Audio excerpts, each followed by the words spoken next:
And we're back. Coach Speak. Here we go. That is Ira. That is Corey. I am Jeff. You're you. You're here. We appreciate it. And we begin with a bang thanks to producer Ben. Ben, let's go with our man Cignetti. Here we go. This ought to be juicy. I have no idea what he said, but we know Sigs is sipping on some scotch, smoking a cigarette, ready to talk to the press. What do we got, Ben? Yeah, a school record, I believe, for total yards and points. A 77-3 win over Western Illinois. He's got UCLA up next. He's feeling good up there in Bloomington. Google Let's see what he had to say. He kind of kept it mild. I'm surprised he didn't come out there and drop him on the press conference. You know, as you all have, how important, how valuable is it to have this kind of period of like a small ramp up heading out west for this start of conference? We just plan. You show us a schedule, we plan. I get them ready to play, put them in the best positions. Me and the staff try and get them to play as well as they can on game day, and develop this football team every single day, and the intangibles, and develop the culture, the mindset, the identity, and how they think, which is critical, and how we play. So the schedule is what it is, and we'll enjoy this one and think about the next one tomorrow or Sunday. Coach, right here, 6 yards per carry last week, 7 yards per carry this week. How important is it to have the offensive line and running back room really start to gel in these early weeks? Well, some of it's relative to who you play, too. I hope, if we have those kind of numbers later in the season, then, we'll be a hot item on the clinic. So we're just doing the best we can every single game and put the best hot item on the clinic circuit. A hot item on the clinic circuit? Yeah, all the other coaches are going to want to bring him in to their clinics for Nike clinics and stuff because they're going to have found the answers. I love my guy at the beginning. He's just like, "Hey, you just tell us the schedule. We'll knock. You put those pins up. We'll knock them down. Yeah, knock them down. That's what we do. I'm Cignetti. Google me. This is what we do. Hey, we play games and we win them. He's backing it up so far, right? I mean, they haven't played anybody. As he correctly pointed out, though, Ira, against suspect competition, he's backing it up. Hey, 2-0 is 2-0, baby. 2-0 is 2-0. Sigs, I always believed. Just the way he carries himself, he's going to turn that program around. He's this close to just raising a glass with a limp wrist and just turning and smoking. It's that close. I don't like it. I liked it better when he was wearing the oversized kind of 1987 suits. Yeah. I don't like him in the Indiana garb. He doesn't have the same effect for me. It'd be like watching NYPD Blue, like Sipowicz come in a sweatsuit. Right. It ain't the same, man. It doesn't work like that. He needs to be in a real suit. I'm glad you chose the Ira ancient reference tact for the start of the show today. You make fun of him. I've got to make sure to do the same. It coincided with my 1987 suit. I'm as modern as anyone. I could have come up. I could have said anything. But the Sipowicz reference is well done early in the show. Corey was probably it was probably fresh on his mind when he was over here the other day and he saw my NYPD Blue box set. Oh, sure, yeah, that probably was fresh on his mind. But I actually watched Cignetti too because I saw how many points they scored and I thought he may have smoked cigarettes from the stage or from the dais. And somebody else asked him, I think it might have been his Monday press conference. They asked him about playing UCLA, getting to play in the historic Rose Bowl, and he of course said, "We'll play them in a parking lot. We don't care." That's who we are. Man. That's my Six dog. Can't give credit to anybody else. It's going to be about how they take care of their business. By the way, just as an aside, I'll throw it out there. It'll be on today's show, too. I'm taking Indiana and laying the 2. UCLA has been a mess. I think we could have guessed early on by the press conference things might not have gone well. I did read that UCLA not once but twice had 9 men on special teams in their last game. So things 9, not 10, 9. Not 12. either. I don't know if I've ever heard of 9. Yeah, throw 5 out there, guys. Just throw 5 out there. See if anybody notices. Or what throw are- 17. What are we doing? Yeah, he talked about the schedule. Speaking of schedule, Artesia Water will set up your schedule right on time, baby boy. We've got a ton of water here delivered the same time every month. It's delicious. It's ice cold. My kids utilize it every morning, every day when they get home. I do the same. So does Ira. So does Corey. We're loving the Artesia Water. ArtesiaWater.com. Tell them more, Ira. Yeah, you really you can't go wrong. And like you said, they'll deliver to your house. They'll take your empties away, the 5-gallon jugs. They'll bring you the new ones. Your water cooler. Sometimes you can have it 2 ways. You can have the cold water, or they have ones where you can get hot water as well. That's true. And it's from the aquifer in North Florida, so it's fresh. Just crystal clean water. And man, it's probably the best thing I've done in terms of like my kids. Of all the perks I've ever gotten from being in sports media, my wife and kids are still most happy about the Artesia Water. Good point. And you can get it too. Artesia Water, Artezia water.com is the website. Tell them that Coach Speak sent you, and they'll have a promotional deal for you as well. That's perfect. That's pretty. We don't even have to add to that. Ben, Corey, do you want to show us your Mio, Corey? No, I can't because it's down in. I can show you. Yeah, this isn't Artesia Water at all because I'm in Atlanta. I will say sometimes I like to take the fit. Are they 5-gallon jugs? I think they're big. They're massive. I do fireman carries with them. Farmer carries with them. They're good for exercising too. Yeah. There's a lot of good stuff you can do with Artesia Water, but most importantly, Ira's right, man. It's awesome. The delivery, how easy it is. No joke. It really it hasn't necessarily changed my life, but it definitely has enhanced it. It's more convenient. We're drinking water now, guys. I do the exercises with the empties. Well, there you go. Well, that's better. I'm more about reps. I'm more about reps. And from a distance, people think Ira is like a strong man because he's just throwing them up over his head while he's walking, and they're like, "Look at this guy! Unbelievable!" This is Around the insane. neighborhood. Yeah. All right, Ben. What do we got? Hey, guys, speaking of good starts, how about new Syracuse head coach Fran Brown? Last time we heard from him, it was the introductory press conference where he said he was blowing darts on people. He's been blowing darts on his opponents. Syracuse looking pretty good, coming off a win over Georgia Tech, and this is what he had to say after. It was personal for him, guys. Oh. Yeah. I mean, anytime you get the ball on 4th down when you're going for it, and then you're able to stop him, because when he's going for it, he's saying, I'm tougher than you. I'm about to go for it. And then I'm saying, when we go for it, we're tougher than you. And who won the most 4th down this day? We did, yeah, because he said he wanted to fight from 2 out of 4. So that's all I was thinking about from 2 out of 4. That's why I was and you know me. So it's a big difference. When you know who I am and you come at me about toughness, like, don't do that. I took this game was very personable. And then you know that I coach with Kirby Smart and Muschamp. So why would we not be a tough physical football team? That's just what they do, and that's what I was about, and that's where I was at. And I did take that very personal. And I want to make sure everyone understands that when you play us, just be quiet. Let's so go. That way we're just going to go worry about us throughout the week. Don't give no ammo to me. If you give ammo to me, I'm coming. Let's go. I suspect that Kirby could give him all the ammo he wants, and it would make zero difference about how offended he might have been or personal he wanted it to make it. Georgia would win by 57 points. But point well taken. He did not play Georgia. He played Georgia Tech. I know. But he said he coached with Kirby and he coached. Well, why do you think we wouldn't be tough? Don't come at me like that. Well, yeah, Georgia Tech. Okay, gotcha. That's cool. There are teams that are going to say whatever they want when they play Syracuse. I'm just saying. I'm here for it, buddy. I'm here for it. I'm here for the swag. I'm here for the attitude. Me too. And listen, man, on the one hand, I'd like to hear a little of that talk before a game, not just after you win the game. When you know you're not going to play them again for another year. But man, in college football has gotten so sterile in terms of like what coaches will say, what they want their players to say. Yeah. So when my guy comes out with that, dude, I'm all for it. He's chippy. Yeah. And so Brent Key, the Georgia Tech coach, said what? We're going up there for a fight from 12 to 4? Okay. Yeah, it sounds like 4, yeah. All right.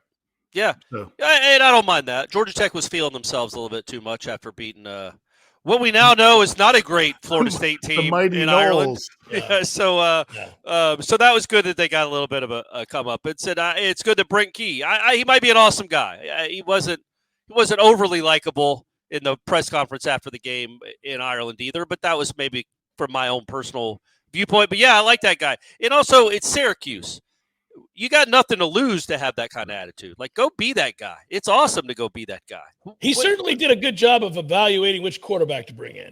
He did. He did. Kyle McCord's worked out all right for him. Seems like it's working out just fine. Ben, clip 3, baby.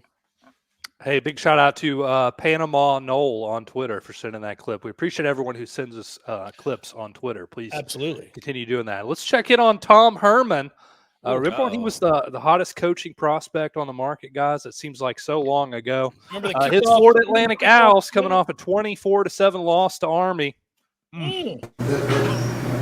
That offense obviously creates all kinds of problems for the history of college football. This the week leading into it, the preparation going into it. Were you last night? Were you confident that you were going to be able to at least contain them a little bit and get them off the field more than you could? Yeah. I texted my wife this morning, told her I loved her and I was confident. No, you didn't. What a thing! What a thing to text. No, you didn't. I was wrong. The mistakes, whatever mistake it was, not containing the fake field goal and then jumping off sides on a 4th and 4 when they're punting. Those are things that just absolutely have to be eliminated to have any kind of success. Frank, we reminded the defensive line on 3rd and short that they were going to draw them off sides. We jogged out on the field. We're screaming, KDB, key the ball. Put the sign up, KDB, key the ball. Damn ball is what the D stands for. Microphone to the Mike linebacker. Go up there and tell the defensive line, watch the ball, stay on side. And we jump off sides. I'm ready for some answers. Like, if you got one better than all of those reminders, let me know. So we got to figure it out. We got to play the guys that aren't going to make mistakes like that. At the end of the day, I mean, we're pretty good coaches, but left and right and watching the ball before you move. Like, I don't know many more drills. Left and right. I don't know, maybe do that or something like that. But we're gonna figure it out. We got no choice, right? So we're gonna get to work tomorrow and come up with different solutions. Man, Left and the other left. I don't know this. My man is, guys, have you seen, I haven't seen Tom Herman since he was at Texas. And I was just thinking, my man looks like life's been hard. He shouldn't be. He's got a lot of money. Yeah. If you saw him walking at a Circle K, Corey. Yeah. My gosh. You might adjust your walking pattern. I mean, he looks like, honestly, and yes, I 100%. And I would be surprised he wasn't an employee there. He looks like he could work at a Circle K right now. Not that there's anything wrong with that. There is not, but he does look beleaguered. He really does. And not all Circle K employees are beleaguered. Some are great. In fact, a quick aside, the Circle Ks are all over the place in Ireland. That's they were, yeah. It's like their target. They have them as convenience stores, like in the middle of downtown Dublin with no gas stations connected. They're just by the way, I texted. Wait a minute. Is this going to be a tangent to the tangent? Yeah, no, it goes back to Tom Herman. I just texted my lovely wife, Stephanie. I love you and I'm confident. I mean, her response was, huh?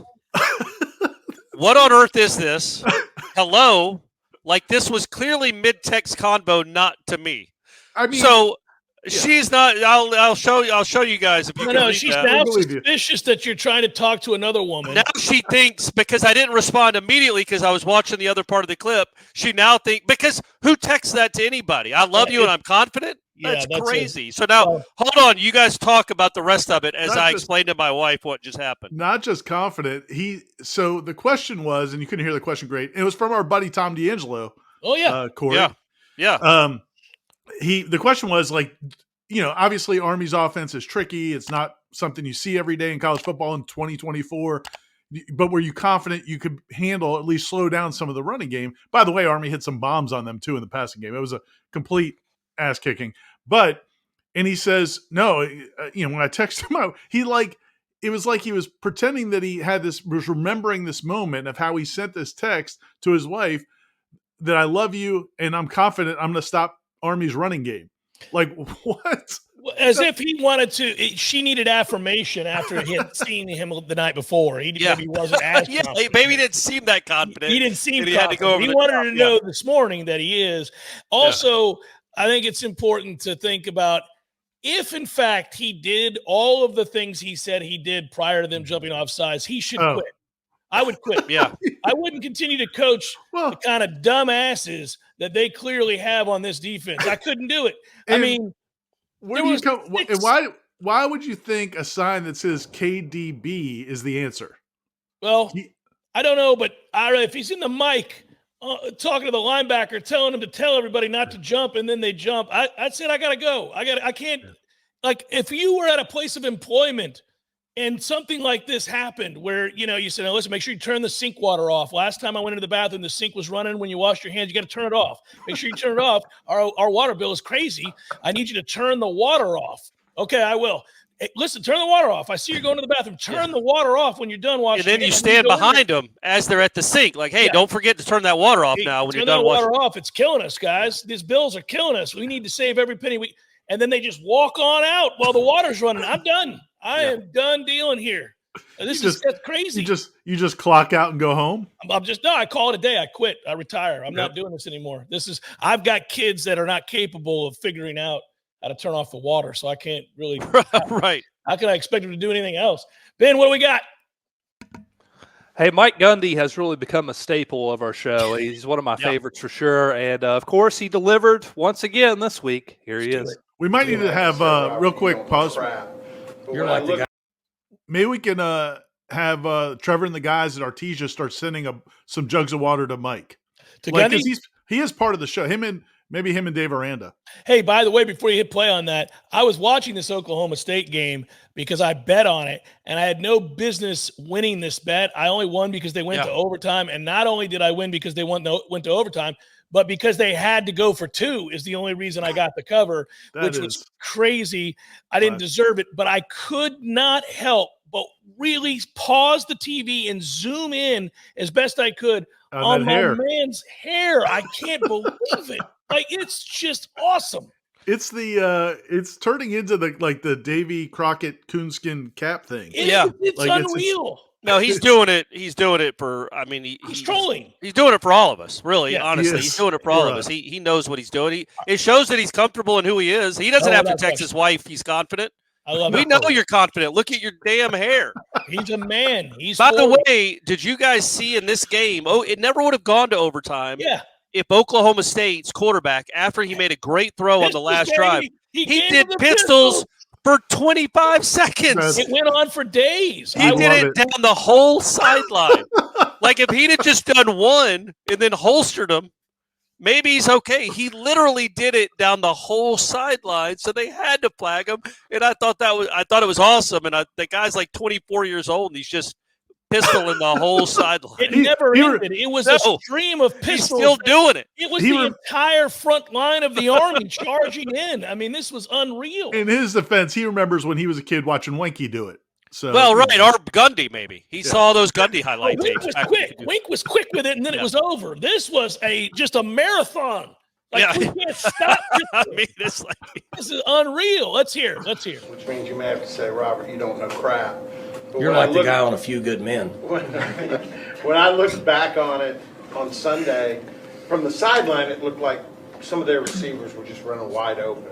But when you go back and look on tape, it wasn't that bad. They guys were in the vicinity, and they made good plays. They had pretty good guys at receiver. Well, you're a homer is the first part, because they were running wide open. You're wanting to make it look better, and honestly, they were running wide open. Now, I asked for it. Well, it's all right. We're honest here. I mean, there's no reason anybody should come to these press conferences if we're going to bullshit each other. So the point being is that they were running wide open. And the good news is this, Robert, is it's fixable. And I know everybody's going, didn't look like it's fixable to me. It is fixable, okay? So if players don't have schemes that give them either an equal opportunity or a better opportunity than your opponent, you're exposed. And then if the other guys have schemes that are better than yours, you're really exposed. So there's been a lot of times in my career here that we have had better schemes than the other coaches. I just don't talk about it. But because they had better concepts than we did, and then our players got out of position, it made it look really bad. So the almost two wrongs don't make a right. It was, this was not good, this was not good, now the whole thing's not good. And he then hasn't walked off the you screen add yet. his ability to There's run still the time. ball. Like they had him listed at 6'5" or 6'6". He looked like he could be a swing forward for the Thunder. I mean, he looked 6'9" to me out there. Maybe it was because of his frame. But last Monday in here, somebody asked me, and I said one of the concerns we have with him is his ability to get out and run, because it only takes him 2 steps to get across this room. And it's hard to catch guys. That's fantastic. That's a good press conference. That's a fun conversation. I'd like to be at that press conference. Let me ask you this. So we've talked about this with Gundy before, and it's so obvious. It just drips off of him. The confidence he does not give a damn at all. Like, Correct. Is there a way that other coaches could get that without the job security? Because look, man, Billy Napier's going to get fired, and he's still going to be rich. Like, couldn't they have that same approach? Like, they're like, it's not, they act like they're coaching for life or death, when in reality, they're going to walk away rich either way. So could you get that? Because I think they would make them better coaches. They definitely would seem more likable. He's a whole lot more likable. I think that it actually is kind of a compliment that the people who feel that uptight are clearly not coaching just for the money. So like they care enough about wanting to keep the job and winning games than the fact that they're going to get fired and walk away with $20 million. And he's one of the rare ones, right, that he feels pretty confident in his job security. He's got both. Yeah, he's got job security, so he should be. But that's what I was saying. He's also like got everybody kind of has job security in the sense that if you fire me, I'm going to walk out of here and go to Cabo San Lucas because I've got $20 million. I can do whatever I want. No, that's life security. He has security that they are not going to fire him even if he goes 4-8. Well, because he wins 10 games every year. So but even if he had a bad year this year, right, he's done enough that 1 year, well, probably even 2 bad years with him doesn't get him fired. The point I'm trying to make though is I don't think how they carry themselves in these press conferences is not going to change whether or not they win or lose games, right? Like it's going to be what happens in practice, for the most part. I mean, there's a little bit of communications and public relations. For the most part, it's about like what you do with your team, how you get them to play, how they perform. That's going to determine the rest. But a lot of times guys go into these press conferences like they have to defend everything. They have to keep up this shield that they have all the answers. They can never admit they've done anything wrong. That guy just told you, no, man, you're wrong. Those guys were running wide open. Yeah. We had bad schemes. Like that, I don't, it's very rare. Right. And he's got, and again, I just think it's not I'm not saying every coach should do that, but they shouldn't have to, because where a lot of these coaches that we make fun of is they're trying to act like they've got all the answers all the time. They did nothing wrong, and that's when you look stupid. Yeah. To me. I always think that yes, and the way that you present that probably would go a long way in allowing you to be that kind of calm. So, for example, if you were to go in and say, look, obviously they were better prepared than we were this week. It's frustrating. We're going to have to go back and look at that. But, those guys are paid handsomely too. They're all excellent coaches, and sometimes you get out-schemed. Like, if you could just admit that every once in a while, because that's happened to Bill Belichick. That's happened to Nick Saban. That's happened to Tom Landry and Don Shula and every great coach you can think of. Like, you don't always win the day. The other guys are really smart. They understand football. Sometimes they've got better players. Sometimes they got a matchup they can exploit all day long. You could be a genius, but nobody could cover Randy Moss, and everybody knew who he was and where he was going to be. That's an old reference. There you go. He's on TV too. That's still true. How about that? He's got to be close to 50 years old. We are as old as the hills. It's happening. It's crazy. Happening. So I would ask both of you guys. I assume you guys would get different responses. I love you. I'm confident. It's not something normally I don't think most people text their wives or text their significant others. No. I think Stephanie's reaction was a little different than most. But I would be interested to see what your wives said if you guys texted them, I love you, I'm confident. Now, Did Tom Herman give his wife the context that he was confident he could stop Army's option game? I think it was a game day text in the morning, Okay. so she has to know he's referencing the football. So he has to give these affirmations to himself, Yeah. to his wife, Yeah. so that she knows that he's confident today. The problem is, Corey, you came out of left field on a work day Thursday. Right. I had not even said good morning to her Right. yet. Yeah, there It wasn't game day. Hey, are you Right. awake? Like Yeah. this is just So then she gets, I love you, I'm confident. Trust me, I've read the responses. It was a bit of a sideswipe. She was not ready for it. She's still a little bit confused. She kind of mostly believes it's for coach speak. All right. But then she could also think he really screwed up. Now they're going to have to record a whole coach speak just to explain what that text was. which we're not going to do. Correct. But Well, we're I doing would- it now. It was legit. So yes, she did I would say she also can't stand. I would also say be careful with that, Corey, because in an effort to be charming and funny and all those things, which is great, she could have thought you were suicidal. Oh well, but I'm not. I'm not. It's fine. It all worked out. I'm doing it just for the love, the love of the game. What do we got, Ben? Hey, these next two clips, it's like Fran Brown. They're personal for me. I took this game was very personable. We're going to start with Mark Stoops after a 31-6 ass kicking to South Carolina. Shane Doesn't get better for Kentucky from here. And if you guys are listening on the podcast, the music that you hear in the background from this is the schedule for Kentucky coming up on the screen. And it is not good for Coach Stoops. No. Hate that for him. I think we get the opportunity to play 4 of the top 6 in the coming weeks, so that's a joy.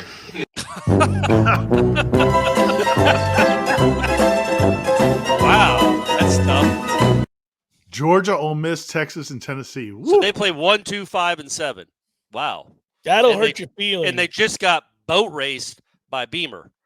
Yeah, that's a tough one. By the way, I don't think that Tennessee team is the 7th best team in the country, but still, that's well, they're probably better than South Carolina, I guess. I would guess that's true, and probably And a I lot bet they're better than Kentucky. Yeah.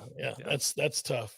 Ebbs and flows, man. The fluctuation, but that's a really funny clip. Actually, it's great what Ben did, but just his reaction, period, without the music, without the curb music, is still really funny. Yeah, the fact that our normal Coach Speak viewers know this probably, but Ben grew up a Louisville fan. I think he's a Louisville graduate. He took a little extra satisfaction in this one, I think. Yeah, beautiful. Next. Hey, don't worry. Kentucky will still beat Louisville. It doesn't matter.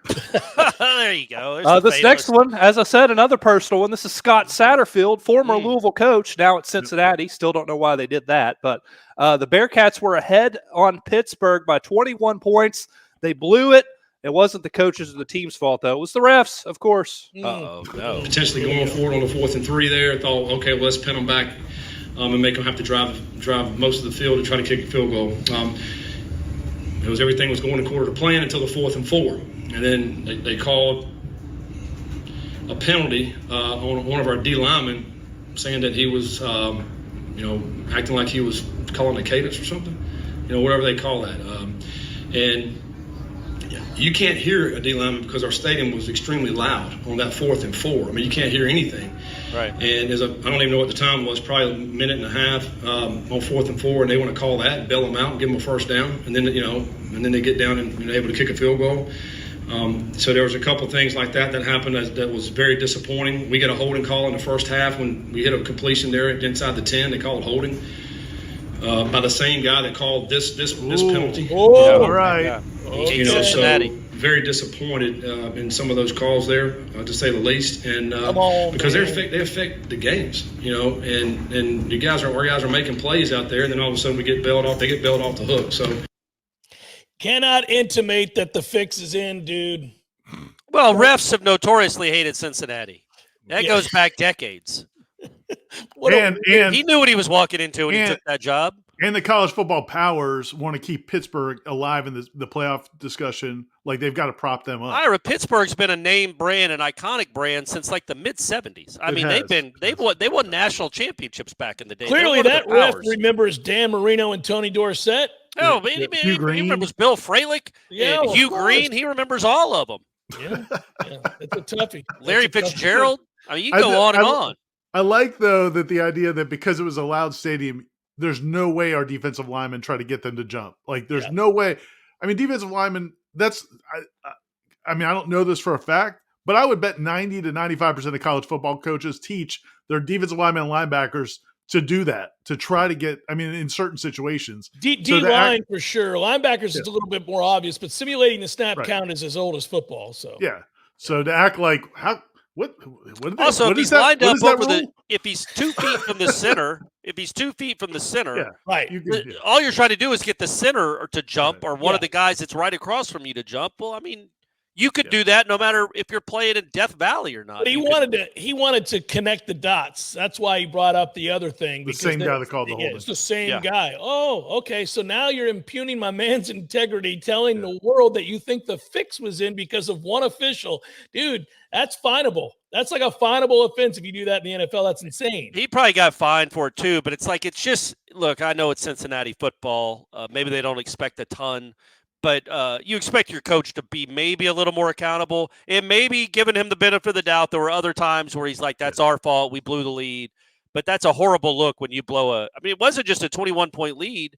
I think it was they were up by 2 or 3 scores in the fourth quarter. Late in the game. Yeah, and they blew it. I mean, don't blame that. Don't bring up the refs until maybe Monday.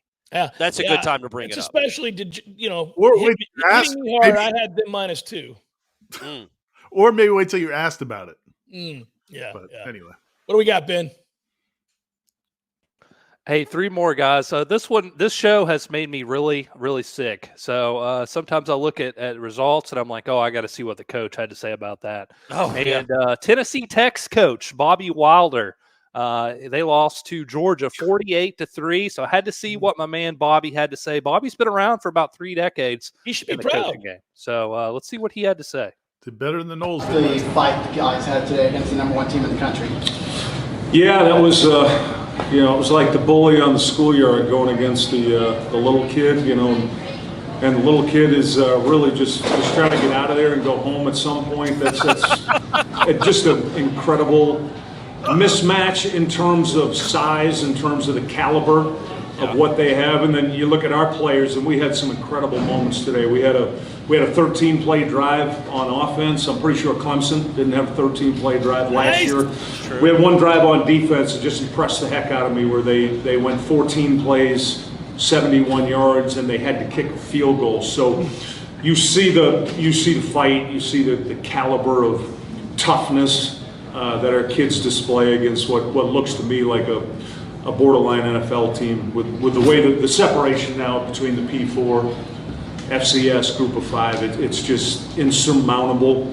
I'm watching Indiana beat Western Illinois 77-3 last night. I'm watching Ole Miss beat Furman 76-0 last week. So relatively losing 48-3, it doesn't look as bad. But the gap now with the collective is it's so far than from what I saw 31 years ago when I got into coaching. And hopefully we can get this thing fixed here in the next couple of years.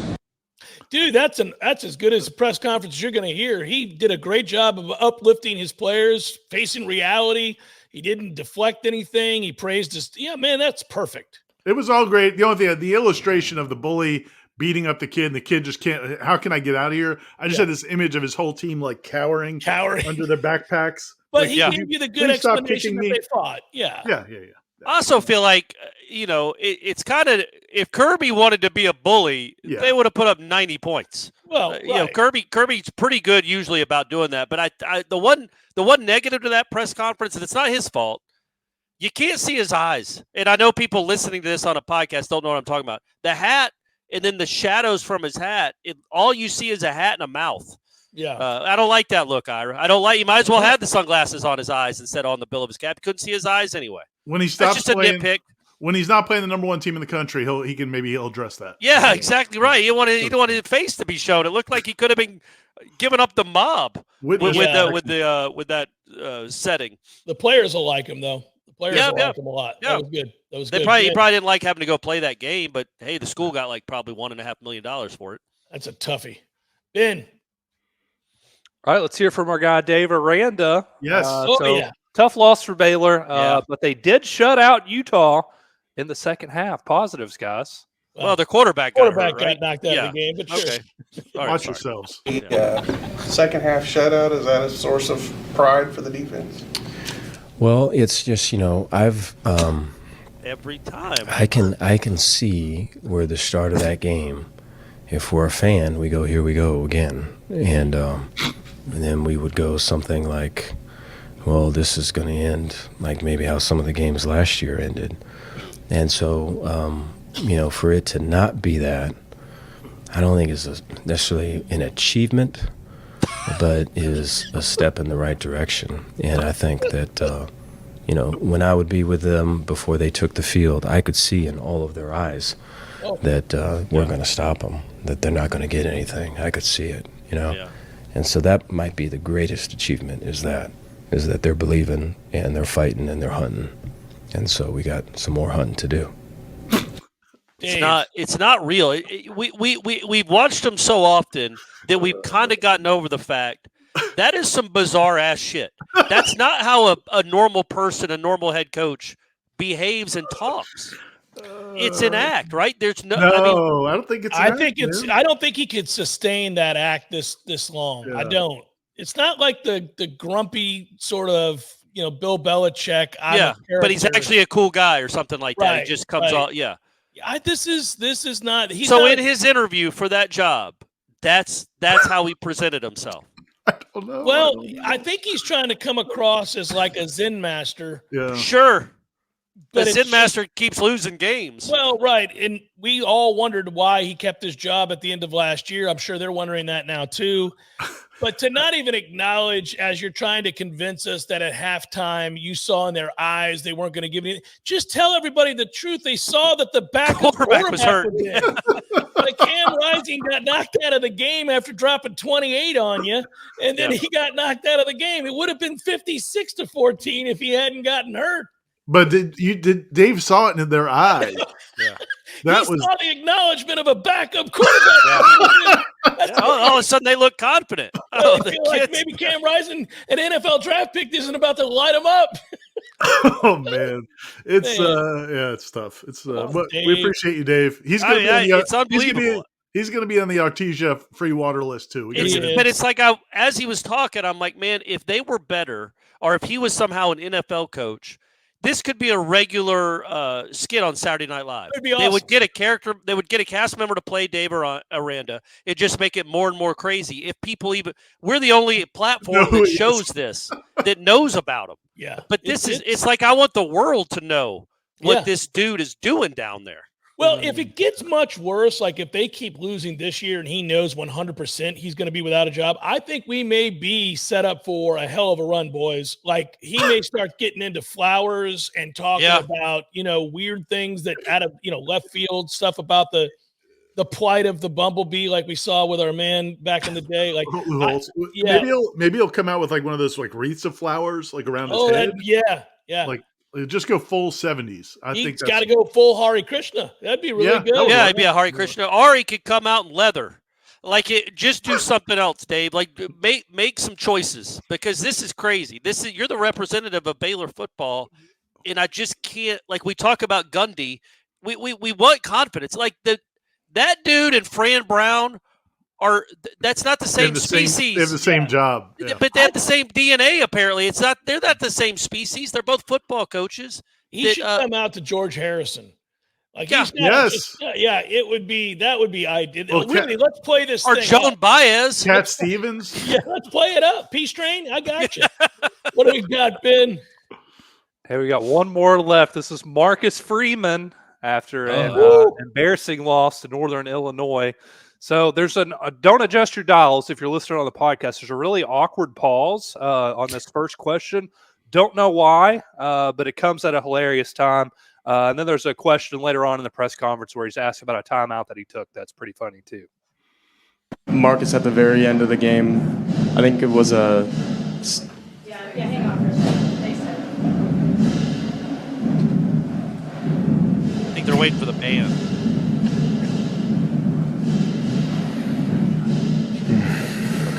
Yeah, that's me too. That's I'm waiting to explain how we just blew a game in which we were 28.5-point favorites.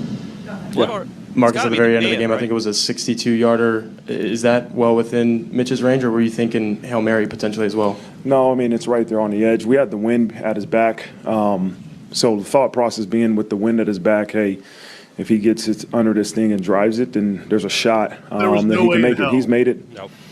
Probably not from that distance, but close to that distance. And with the added wind, we thought that was the best option for us. I think maybe in the third quarter, you guys had to use a defensive timeout. What happened there? I can't even remember, John. I know we did. I don't know if it was personnel. We were in the wrong personnel at the time, or maybe a call that we didn't like.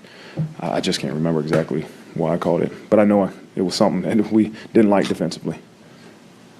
That's not great, because timeouts are pretty important, especially in close games in the second half. You kind of need to know why you kind of need to remember, even in the moment. I know you're upset because you just lost to Northern Illinois, but remember in the moment why you called a timeout. Well, That's not a trivia question. And he's the defensive guy. I mean, it's not like correct. It's like the other side of the ball. Yeah. I don't think his answer is a reflection of the truth. But how do you call for that? And how do you call for that field goal, man? That kid had no prayer. His long, here's I think, the deal. Here's what's tough for him. Like, he can't say that there was a series of unlucky and unfortunate events. They were outgained by over 100 yards. I watched Northern Illinois was better. Northern Illinois ran on him. I mean, Notre Dame's got a very good defense, but Notre Dame kind of ran, or Northern Illinois ran on them too. Like, Northern Illinois was the better team. Yeah. Like, on that day, they were the better team. They executed. They were more physical. They had over more, like I said, more than 100 yards of offense, greater than that of Notre Dame's. I think we should be probably about done talking about Riley Leonard too, by the way. He didn't look great. Hey, give him a chance. It's early. It's early. He's 1-1. Got a big road win. And he's hurt again, Oh, well, that's that. But yeah, I think the bigger point here, honestly, if I'm a Notre Dame fan, I love what he does with the defense. They're a good defense. He's got some real players. You're right. It might be a lie. He might know exactly why he did it. Don't say you don't remember why he called a timeout. Yeah, he knows why he did it. He knows. But that's not. You have to be a better communicator than that to the people that are watching, your fans that matter, because they pay. You don't say I don't remember. You just say it was a personnel issue, or you don't have to go into specifics. But it sounds like, because you could have used some timeouts later in the game that you did not have, and then your explanation for why you burned one in the third quarter on defense is I don't remember. He's got mounting issues too, because that's the fourth time that they've lost at home as a double-digit or 2 or 3 touchdown favorite at Notre Dame at home. He lost to Marshall. Yeah. He lost this game to Northern Illinois. He lost to Stanford. He lost another one to App State. Yeah, and I was going to say, the problem is, man, like, fans remember not just those losses, but like circumstances, like bad decisions. Yeah, the critical moments where you either didn't have guys on the field or whatever the deal is. I can't remember all the specifics, but there were some blunders in some of those earlier losses too. And it's a toughie. Yeah. It's crazy though. He thought he had. I saw it all over the country on Saturday. He thought he had Justin Tucker as his field goal kicker. Apparently, like a 62-yard field goal outdoors when it's a little windy by a guy that doesn't. He doesn't have that leg, and you're just hoping for a miracle. Was crazy. I will say this, not that this has anything to do with this particular game. Time to narrow the goalpost, boys, especially in the NFL. These guys are making the Falcons lost the game where a guy kicked 6 field goals. 3 of them were over 55 yards. They would have been good from 65, right down the pipe. Well, narrow them to the XFL. This sounds like a personal gripe after a Sorry. loss. I love Artesia water, though. That's personal, too. And I love my wife, and I'm confident. I'm just letting you know, indoor kicking, that's true, that they can pretty much make anything indoors. You guys shouldn't be playing indoors anyhow. But, yeah, there you go. I mean, what are you going to do? Who's our we haven't done we're in week 2 now. We didn't do it last week. Who's our coach of the week? Who gets the award for who do we like the most? It depends on what you like here. Do you like the kind of bravado of Fran Brown? Yeah, that's not bad. Do we like Dave Aranda again? No. I think I'm going to go with Gundy. I love Gundy. I just love Gundy. He just doesn't give a crap. He's going to put on the Davy Boone hat, whatever. I think I'm going with Mike Gundy. And it was a good answer too. It was an informative answer. Yeah, that's why I'm going to go with Gundy. That breaks the tie with the guy that lost to Georgia. I I'm with you on that because of the way that he was like, "Oh, first of all, you're a homer. Secondly, that was awesome. That was good. That was the best. Because look, man, a lot of times you'll try to give the coach like an out a little bit sometimes. And he's well, like, don't you think, Ira? He doesn't want your out. But I also think that guy must work with the Oklahoma State broadcast, right? Like, because he said from the sideline it looked, so he might be the sideline reporter, which is weird that he'd be asking a question at a press conference anyway. But either way, Gundy was really funny with him. Get you some Artesia water, everybody. ArtesiaWater.com. Our thanks to Ben, who puts these together and does a great job. Our thanks to all of you guys. And today's winner of the Dave Aranda Coach Speak Award is Mike Gundy. So there you go. Congratulations, Coach. Yeah, you did it, Mike. You did it. Congrats on the hair. We'll do Coach Speak again next week. It'll be fun. Peace.